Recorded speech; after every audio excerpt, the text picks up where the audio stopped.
What's up, guys? I'm Carson, and today I'm going to be talking to y'all about having a kid with special needs and heart defects and all that good stuff.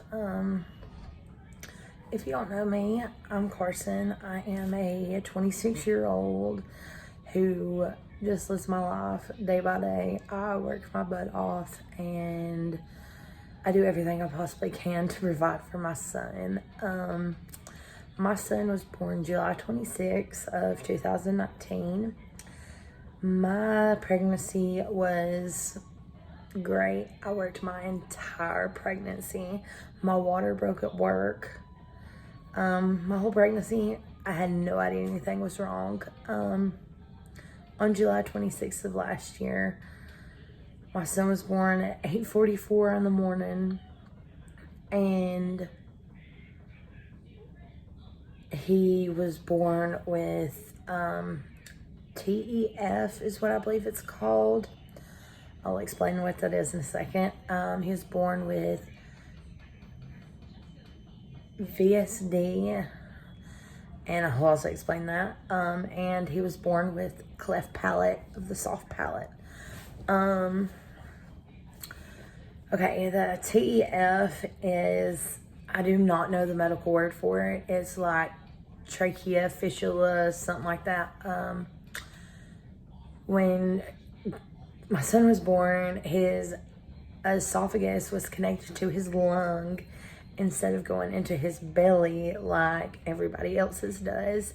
So that made it where he was not able to swallow things. And within 3 hours of being born, we had to get that repaired, or my son would not have made it, obviously.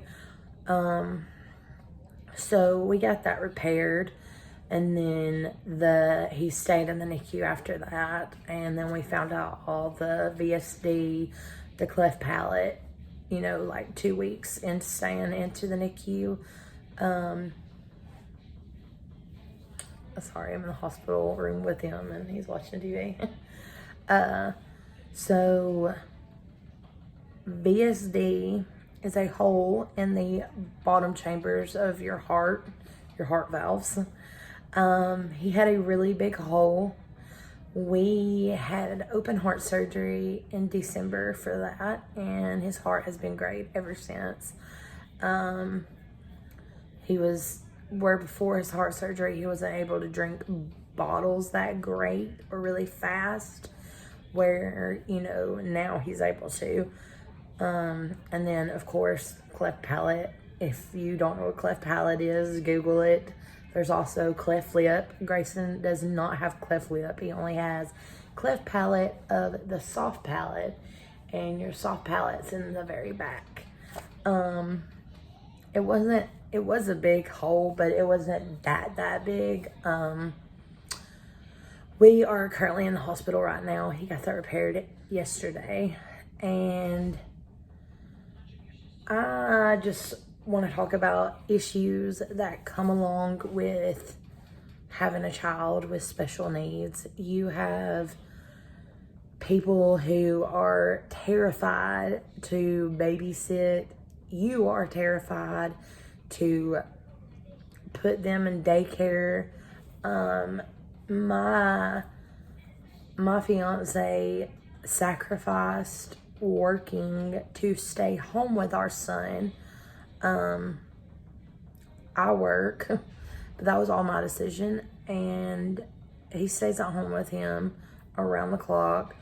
It causes you to where, people don't really want to watch your child because he has issues, and I understand that on a certain level, but, and it causes you where you don't have a break, and which I know there's some people out there who do have great support systems, but then there's some people who don't. You don't catch a break. You are an emotional wreck. You lose yourself trying to provide and care for everyone else along the way. It's just like a struggle. It really is. it's really made me terrified to have another kid ever again in the future, honestly, because I don't know anybody in my family that has any of these problems. But I don't know.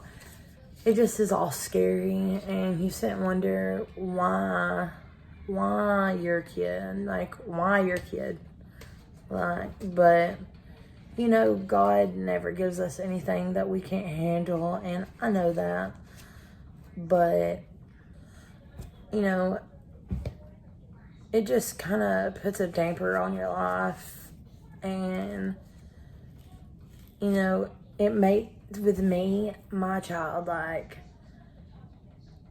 I'm just weird now, like, where, like, I've been married before, and I was married to a guy with a kid, and I was there since birth, and, you know, I didn't,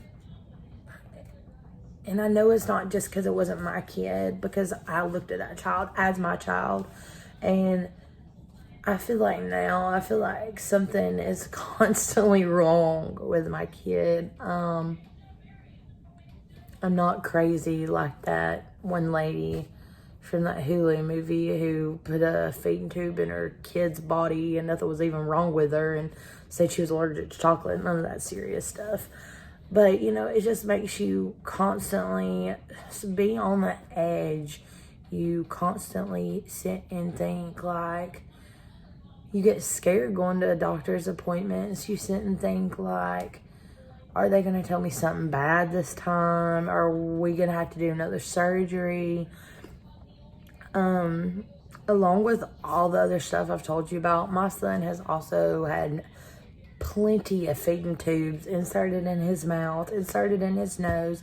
He also surgically got a feeding tube put in his stomach, which that came out during all this corona stuff, and I highly regret not getting it put back in, because we could probably be going home today. And I absolutely hate staying in hospitals and medical facilities because I work in them.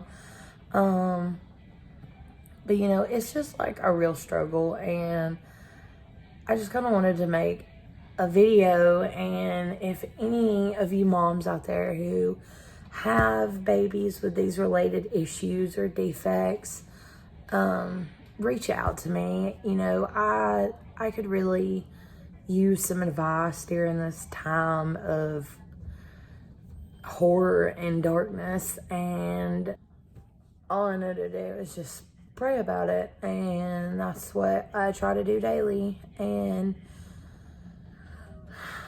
you just really sit on an emotional level when it comes to these things, and you just want your kid to be normal.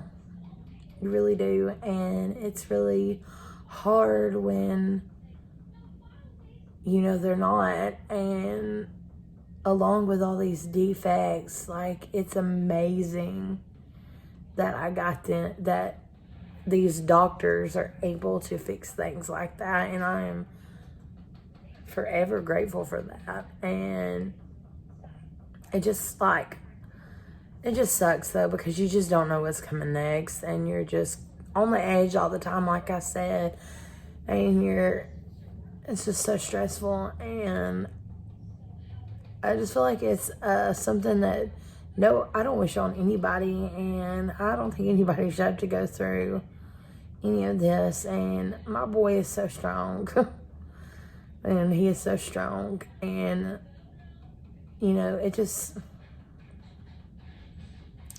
but you gotta keep going. You gotta keep going. And I just want to tell any moms that are out there that are going through this right now, like, you are strong. You are amazing. You are beautiful. Your family is beautiful. Your defective baby is beautiful. And we're going to make it through this. And we got to. God don't give us nothing we can't handle. And I just know that the future holds beautiful things, and we're gonna make it. So, thank you guys for watching.